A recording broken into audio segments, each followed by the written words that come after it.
So let's talk about the new stay-at-home order that's just happening now in Ontario. So you have to stay in your house, unless of course you have to go out. And if you do have to go out, then that's okay, as long as you're going for groceries, or you're going to the pharmacy, or going for medical purposes. However, the airports are still open, and the tour operators are still selling trips, so that leaves you to somehow conjure up a way to teleport yourself to the airport. Now, if you've got to the airport without being caught, gold star.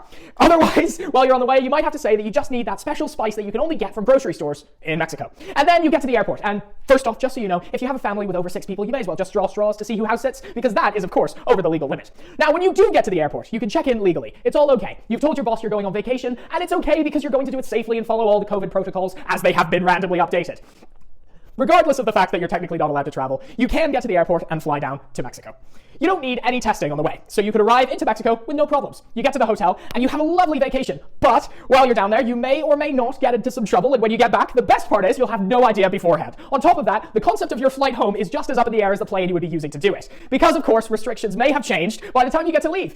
So when you leave Mexico, next time you may or may not actually have to go and find somewhere to get tested while you're in Mexico in order to come back to Ontario. This may or may not be available in time for you coming back to Canada, and it may or may not cost you anything from $30 to $530. And it could take 15 minutes all the way up to 4 days. Free vacation time. But you won't know exactly that until you get to the destination, and it won't be available in some of the places that you may have traveled to. However, they will ask you to give them the results back in time. However, those results may or may not come back in time. So when you get back to the airport, you need to come back to Canada and tell the people at the desk that actually your results did not come back in time, even though you spent $532 per person to get said results, and they didn't arrive in time. You may or may not be able to get back onto the plane, because although some airlines may have made a side deal, you won't actually know that until you're standing at the desk.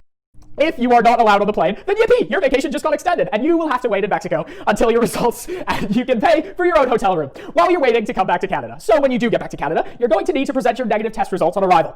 Then you're going to have to get back home again, because there's no problem.